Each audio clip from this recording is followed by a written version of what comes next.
back.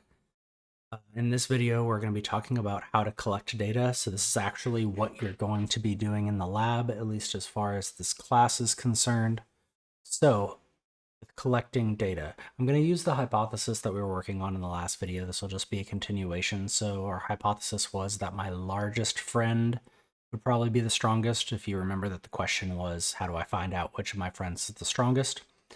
So I've highlighted or I've bolded largest and strongest. That's because that represents my independent and dependent variables, which will be important for maybe how I set up my data collection for this lab. So I've got my independent variable, my mass. It's independent because it's not dependent on any other variables in the lab. It's dependent on my friend selection. I select, which friends participate in this competition. So I get to select, in a way, how big they are. And in science, usually when you're talking about size, you're usually talking about mass. Sometimes you're talking about volume, but we usually don't talk about that in terms of size. And then dependent variable would be the whole point of the experiment is find out who's the strongest. So that would be the strength. So let's see if I can come up with an experiment that would be able to do this properly. Let's see. Each one of my friends will do a set of barbell presses for maximum repetitions. The barbell will be loaded with the same weight for each individual, and each person's max number of repetitions will be recorded. Okay, so they're going to basically do a bench press with everybody's going to use the same amount of weight, and the person who does the most repetitions is the strongest, is a summary of what I wrote down here.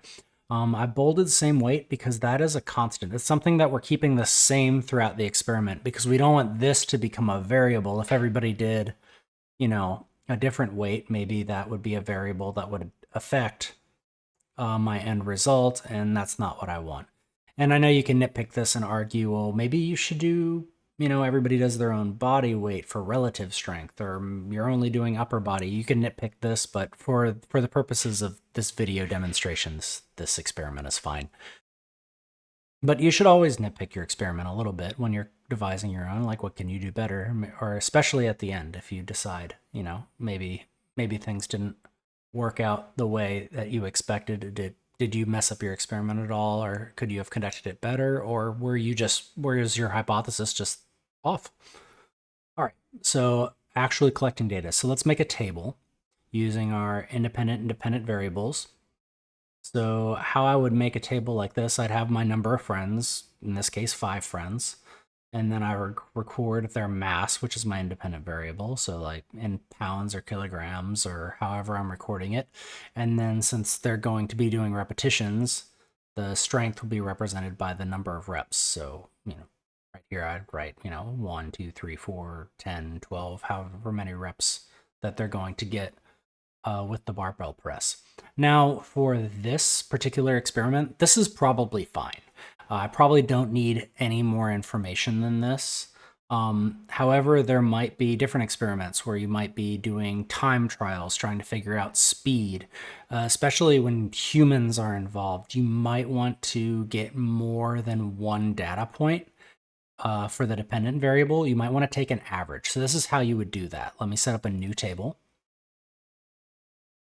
So I would still have just one row for the independent variable. They shouldn't change mass throughout the experiment by any significant amount. So I would record their mass, but instead of just one row or column for my dependent variable, I would have 3. So how I would probably conduct this is I would walk in and record all of my friends' mass, and then each friend will do one max set, have some rest time, do a second max set, have some rest time, do a third max set, and then I would average those results.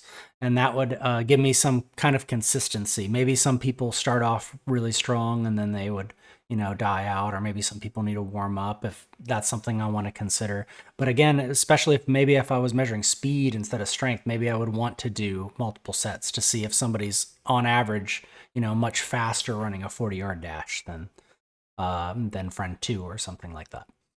So if you forgot how to take an average, this is how this would work. So I'd walk in, I'd record my friend's mass, say it was 150 pounds, and then he would do a max set 1. He got 12. I would just write down 12 reps.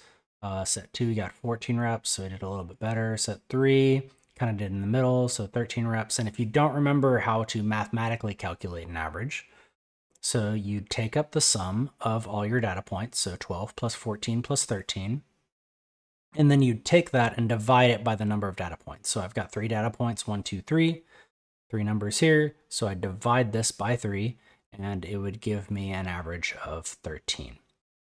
Okay, so that's how you take an average. If you forgot, now what we should be doing in the lab, what we should really be focusing on. So if I walk into my lab, or before I walk into my lab, I should already have my table set up, how I'm going to be collecting my data, should already be on paper, and I should know, I should have a game plan of, okay, I'm going to go in and I'm going to collect all my friends' masks, and then everybody's going to do set 1. We're going to take a 5-minute rest. Everybody's going to do set 2, and so on. I should have a plan. This is going to alleviate, this is going to be what we're going to call in our class the pre-lab. This is going to alleviate any stress you're going to have with the lab. It's going to help you move faster, and it's going to help you understand the lab before you go into it. So you're not going to be worried about, am I doing this right? Am I putting the right measurements in the right places?